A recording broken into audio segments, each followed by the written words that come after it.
Asri Yusof mendakwa Ahlul Bait bukan rujukan agama. Di dalam hadis Zaid bin Arqam di dalam Muslim, inilah hadis yang paling sahih tentang Thaqalain. Yang dimaksudkan dengan Thaqalain ialah Quran dan Ahlul Bait atau Itrah. Tetapi kalau kita selidiki hadis itu, maka bukan maksudnya Ahlul Bait itu untuk dirujuki seperti Al-Quran, untuk menjadi rujukan seperti Al-Quran, bukan. Dan hadis Muslim itu jelas menunjukkan perbezaannya. Thaqalain yang benar-benar diterima mengikut kita Ahlu Sunnah ialah Quran dan Sunnah, bukan Quran dan Ahlul Bait. Inilah pendapat yang sesat lagi menyesatkan dan menyimpang jauh dari ajaran Islam yang sebenar. Semoga anda tidak terpengaruh dengan dakwah orang seperti Asri Yusof. Ikuti perbahasan saya yang akan membuktikan Ahlul Bait adalah rujukan agama. Ulama Ahlu Sunnah telah lama menjelaskan bahawa matan hadis ini menunjukkan bahawa Nabi SAW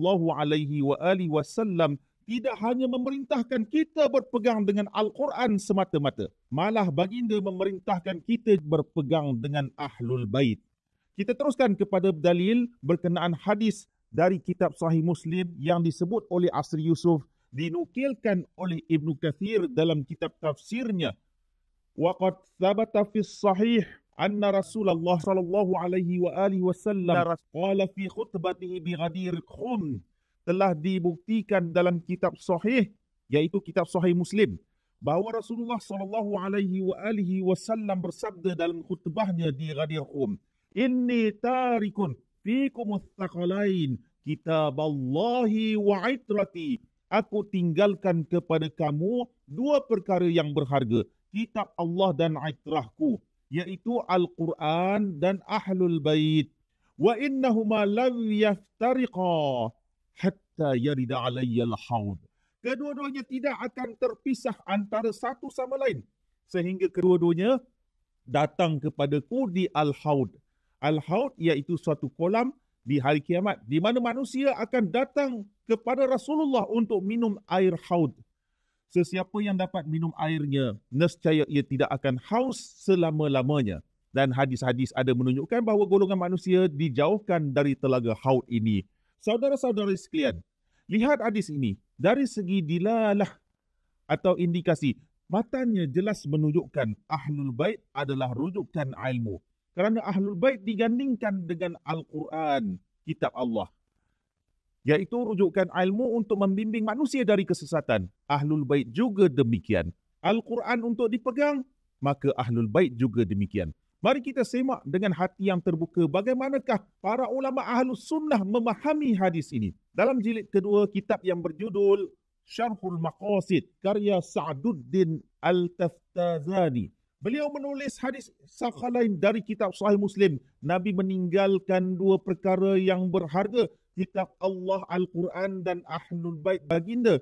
Katanya, wa mathalu hadza yash'uru bi fadlihim 'ala al-'alam wa ghairihi. Dan hadis seperti ini menunjukkan kelebihan mereka Ahlul Bait atas seluruh alam semesta dan lain-lain lagi. Qulna na'am littisafihim bil 'ilmi wat taqwa ma'a syarfin nasab. Kami, iaitu pengarang, berkata, ya, kerana mereka Ahlul Bait disifatkan dengan ilmu dan ketakwaan bersama dengan kehormatan mulia keturunan mereka. Ala yura annahu sallallahu alaihi wasallam qarranahum bi kitabillahi fi kauni tamassuk bihima munqidhan min ad-dalalati wala ma'na litamassuk bil kitab illa al-akhdh bima fihi min al-ilmi wal hidayah fakadha fil itrah. Tidakkah kamu melihat bahawa Nabi SAW menggandingkan mereka dengan kitab Allah dalam berpegang kepada kedua-duanya demi keselamatan daripada kesesatan. Dan tidak ada makna berpegang dengan kitab Allah melainkan beramal dengan apa yang ada di dalamnya dari ilmu dan petunjuk. Maka begitu juga dengan itrah Ahlul Bait. Jelas atau tidak? Asri Yusof telah cuba selewengkan makna hadis ini. Kononnya tak boleh berpegang dengan Ahlul Bait. Kononnya mereka bukan rujukan agama. Baik, kita lihat lagi dalam kitab Mirqat Al-Mafatih karya Syekh Ali bin Sultan Muhammad Al-Qari. Pengarang menukilkan hadis Thaqalain dan menceritakan kata-kata Ibnu Malak. Waqala Ibnu Malak, at-tamassuk bil kitab al-amal bima fihi wa huwa al-i'timaru bi awamirillahi wal intihau bi nawahihi. Ibnu Malak berkata, berpegang teguh kepada kitab ialah beramal mengerjakan apa yang ada di dalamnya, iaitu menerima perintah Allah dan mematuhi larangannya. Wa ma'ana tamassuk bil aitrah mahabbatuhum. Makna berpegang teguh dengan aitrah Nabi ialah mencintai mereka, wal ihtida'u bi hadihim wa siratihim, mengambil panduan, petunjuk dan jalan mereka. Lihat di sini, mengambil panduan. Alamah Al-Manawi dalam kitab Faid Al-Qadir menulis, zada fi riwayati kahataini wa asyara bi asba'aihi wa fi hadha ma'a qawlihi awal inni tarikun fikum talwihun bal tasrihun bi annahuma katu'amaini qallafahuma wa wasa ummatahu bi husni muamalatihima wa ithari haqqihima ala anfusihima wastimsaki bihima fid din.